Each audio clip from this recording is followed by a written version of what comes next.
We begin our show this morning with the war in Ukraine. New developments are emerging about Saturday's Crimea bridge explosion, which Russia blames on Ukraine. Yeah, Russia's security service says 8 people have been detained in connection with the explosion, which it describes as a terrorist attack. Russian investigators say the blast was organized by the main intelligence directorate of Ukraine's Ministry of Defense. A senior Ukrainian official dismissed the findings as, quote, nonsense. That explosion sparked waves of Russian strikes across Ukraine, including the capital of Kyiv, where people there woke up to a third straight day of air raid sirens. At the Zaporizhzhia nuclear plant, concerns are rising again after the head of the UN nuclear watchdog said the facility lost all external power, which is vital for safety systems. All of that comes as President Biden downplayed the threat of nuclear Armageddon after bringing it up last week. Here's his response on CNN when he was asked if he thought Putin would use nuclear weapons in Ukraine. Well, I don't think he will, but I think it's irresponsible for him to talk about it. The idea that a world leader of one of the largest nuclear powers in the world says he may use a tactical nuclear weapon in Ukraine, and the whole point I was making was it could lead to just a horrible outcome. And not because anybody intends to turn it into a world war or anything, but it just, once you use a nuclear weapon, the mistakes that can be made, the miscalculations, who knows what would happen. NBC News correspondent Cal Perry is with us from Kyiv, and we're also joined by retired Lieutenant General Steph Twitty. Good morning to you both. I want to start off with you, Cal. Let's just kick things off with the Russia investigation into the Crimea bridge attack. What else is Russia alleging here, and what's been the response from Ukraine? So the top line is 8 people in custody in Russia, 5 Russian citizens, 3 Ukrainian citizens, according to the Kremlin, which points to what Ukrainians would hope for, which is that this was partly an inside job. Keep in mind, Ukraine has not claimed responsibility for this attack. They have only mocked the Russians for their basically lackluster security around this bridge. It is a tacit, possibly admission that they were involved. This was an obvious target. This is a target that is very important to Vladimir Putin, and it is believed that this is partly what triggered that response of this massive rocket barrage that we've seen in the last 48 hours. The Ukrainian government has called this nonsense. As you said on morning TV, we pushed our team here to reach out directly to the Ukrainian government. They responded to us by saying we're not going to comment on the comments of a terrorist group. That is, they're calling the Russians terrorists. So they are not commenting on this investigation, and they believe that it is a sham investigation, Gotti.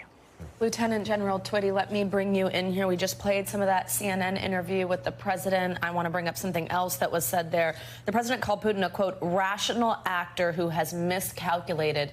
What do you make of those comments? Do you agree? And what have you made of Russia's response to that Crimea bridge blast? Well, we don't know whether he's rational or irrational, but here's what we do know, that President Putin on several occasions have saber-rattled his nuclear capability. So it should be cause for concern. Anytime someone saber-rattles nuclear attack should be cause for concern, not only from a U.S. perspective, but from around the world. And so we should be concerned about it, but we should not be deterred in supporting the Ukrainians and supporting this fight. Now, Cal, what's the situation like on the ground where you're at right now? Just a couple of days after those strikes, I know you've been seeing those throughout the night. So what are the latest reports coming in from other parts of the country, particularly Zaporizhzhia? All eyes are on that nuclear power plant right now.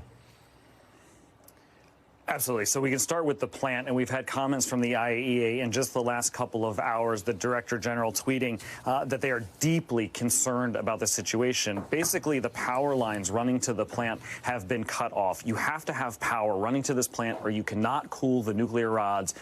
If you can't cool those nuclear rods, you can have a meltdown. So what's happened is the power is now being provided by generators. The generators can last for 10 days. They run on diesel fuel. The problem is the Russians are stopping any more diesel from getting to that plant. So you're basically on a countdown to which the battery power would kick in. It is of concern here to everybody around the country because you have this nuclear saber rattling from Putin about a possible nuclear weapon, but you also have this, which is basically the same kind of saber rattling. If this plant melts down, it would cause obviously death and destruction across the country.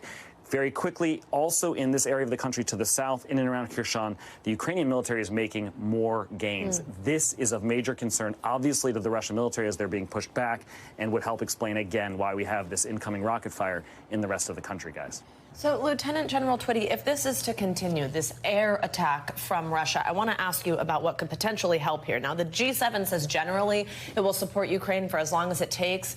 We did hear yesterday President Zelensky calling on the West to provide specifically more air defense capabilities. And we know in the first part of this attack, they said about half of what was sent their way was stopped by this air help, this air defense capability, which it looks like the U.S. and Germany are providing more. Do you think these systems, are they different to anything that's been supplied before? Are they different to what Ukraine has and what we saw in effect a couple days ago?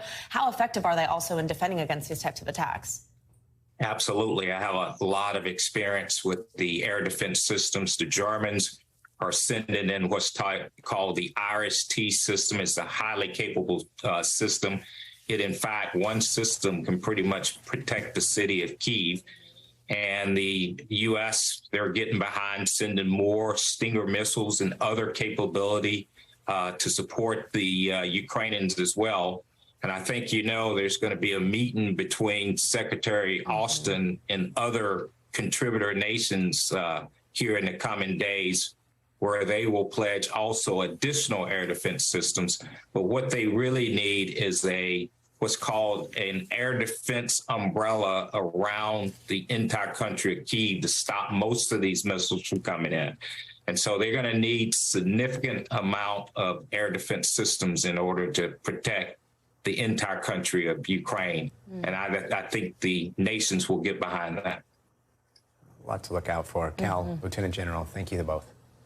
And now to the legal battle unfolding over the search of Mar-a-Lago. The Justice Department has responded to former President Trump's petition for the Supreme Court to weigh in on the documents seized during the federal search of the estate. The Department of Justice has asked the Supreme Court to reject Trump's request to allow a special master to review those classified documents. NBC News Justice reporter Ryan Riley joins us now from Washington with the latest. Hey, Ryan, always great to see you. So walk us through here what the response has been from the Justice Department. What's their argument? Sure. So the Justice Department is essentially pointing out that these documents, there's no plausible claim that these documents that Donald Trump has any interest in these documents as his own documents. They're just basically plainly on the face, not his documents. They have the illegal classifications up top. So because of those illegal classifications, those legal markings, those classification markings, there's no way that these documents belong to Donald Trump. They are plainly government documents, and that they're basically asking the Supreme Court not to step in on Trump's behalf here, as Trump has requested. So what happens next in this case? I mean, how does this play out in the Supreme Court? So the Supreme Court could come back at any time and give an answer on this. It would be unusual for them to step into this matter just because of how plainly the 11th Circuit decision came down.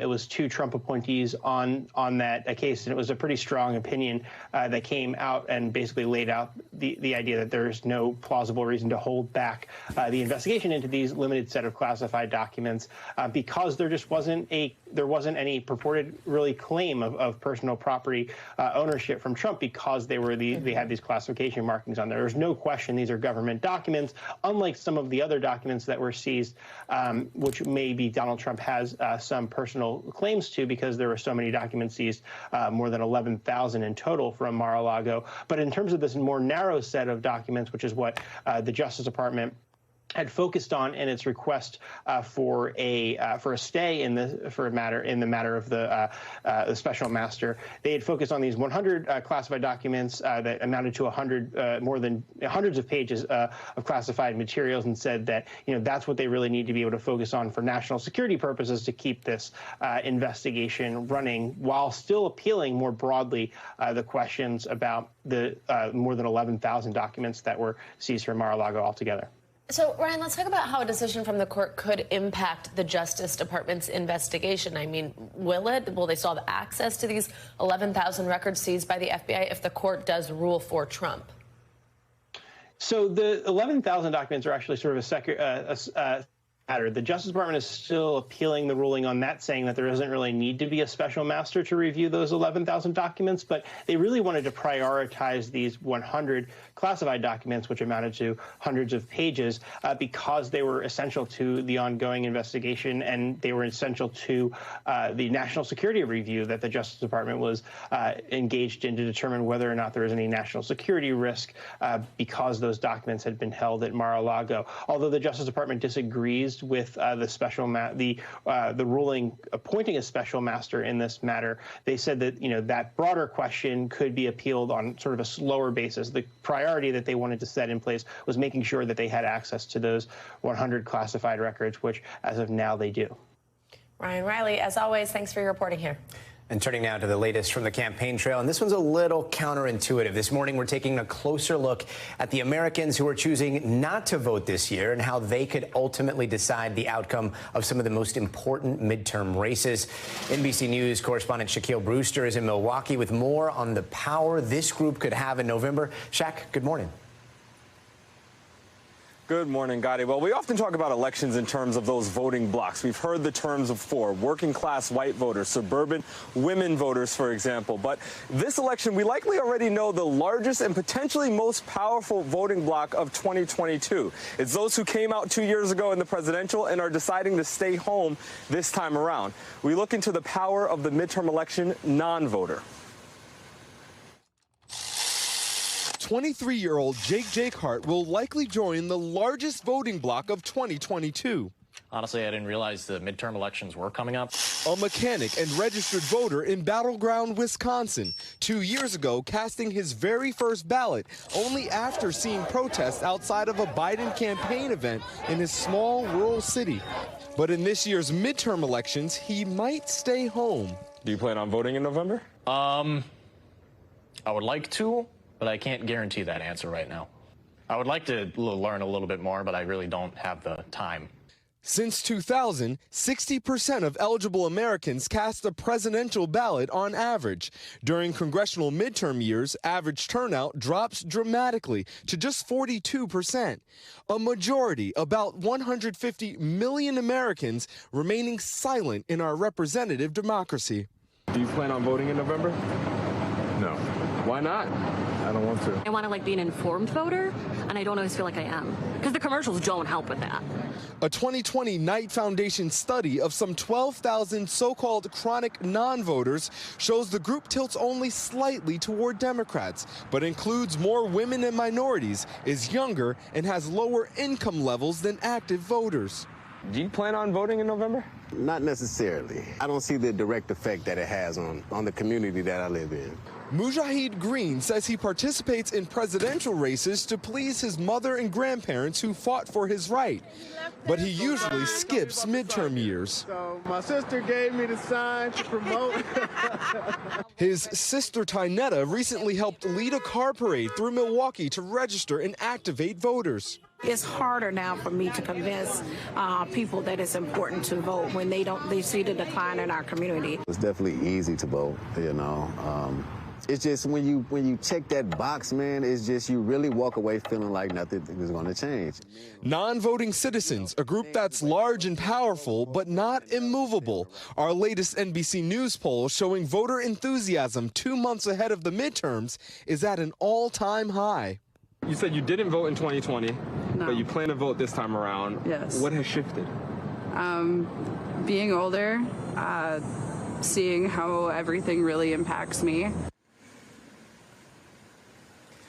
Now, going back to that study, that Knight Foundation study that was mentioned in the report, potentially alarming note that they have is that the emerging electorate, the Generation Z, they are even less informed and less engaged, according to the study, than traditional voters. So there's something that has to give at this point where you want to have people participating, but so many people saying they just want to stay out of the electoral process, guys. Fascinating. Shaq. Thanks so much. Yeah, great report, Shaq. Thank you. Now, this morning, there is growing pressure for 3 members of the Los Angeles City Council to resign. Council President Nury Martinez and council members Gil Cedillo and Kevin De Leon were caught in a recorded conversation that included racist comments about a colleague's 2-year-old adopted black son. A White House spokesperson says President Biden believes they should step down, joining a growing chorus of officials calling for their resignations. Yesterday, protesters flooded a city council meeting just hours after Martinez stepped down from her role as city council president and took a leave of absence. And now to a smashing success for NASA and a first for mankind. The space agency announced Tuesday that it had successfully changed an asteroid's orbit by intentionally crashing a spacecraft onto it last month. Yeah, NASA said data obtained over the past 2 weeks showed that the DART probe's collision with what we're calling a small, harmless space rock known as Dimorphos altered its trajectory. But we have NASA astronaut and senior advisor for space programs at the Intrepid Museum, Mike Massimino, with us, who let us know that's actually about the size of a football field. It's a small football field. A football field is a football so small field. and harmless to me, but Mike says so. Okay, this it's all relative. Like a really big deal. Walk us through this and put it in context for it. Is it a big deal? Could it keep us safe? What's this mean? Oh, yeah, it certainly is. Right now, it appears to be a success, right? So the data that first came in was that they were able to change the orbit of this rock, this asteroid, about the size of, you said, about this football field. So this is the kind of thing that wouldn't take out the whole planet, but certainly could do a lot of damage and hurt a lot of people and cost a lot of money, and this is not a good thing. But it's not coming toward us. This was this is far enough away from us. It's not going to, nothing is heading our direction. And they were able to alter the trajectory, the orbit of this thing. They wanted to change the orbit by about 10 minutes at least, and they changed it by about 32 minutes. So and that part of it is a success, so it's a success for sure.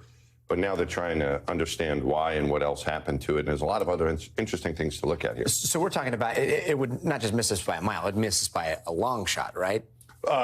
If something was headed our way. Yeah, if something was headed our way, they would have to look into what they would do exactly, and that's why they're still studying this. They were able to change the timing of it, and they changed its orbit. That's great. They're also looking into how that happened. It wasn't just the impact of this, say, golf cart-sized spacecraft hitting this football stadium-sized object. Wow. It was, that gave it a good nudge at 14,000 miles an hour. But also the ejecta that came out of it. So a lot of rocks and dust was kicked up when it smashed into this thing, and that also helped propel it. And so they were able to see the timing change with optical telescopes that they could actually see it from the ground, and also radar telescopes so they could collect data. And now they're using the Hubble Space Telescope and other methods to look at this ejecta blanket, this comet tail. It looks like a comet tail coming out of it. That is 6,000 miles long. Wow. Right? So that's a long tail, and it's split in two. So they're studying that right now as well. So here's a question. Doomsday scenario. Somehow it's coming from a blind spot. We've got like a day, 2 days, 3 days to respond right now. Do we have anything up there that's similar to what we crashed onto this last asteroid? Yeah, can we stop that? To be able to nudge something else?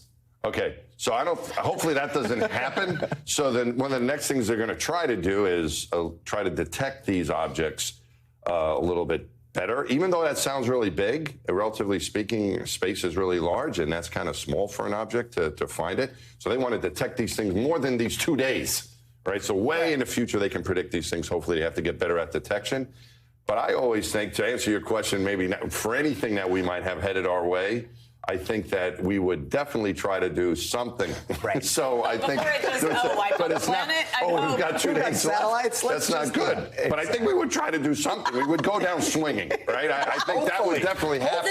Because that's not a good scenario. I think what we're trying to do here. I would love to see a bunch of these things up in space, like just ready to go in case. Yeah. Well, that's what they're trying to figure out. I think we are ahead of the game on this. Golf cart satellite. I think we're ahead of the game on this one, though. I think it's really, now,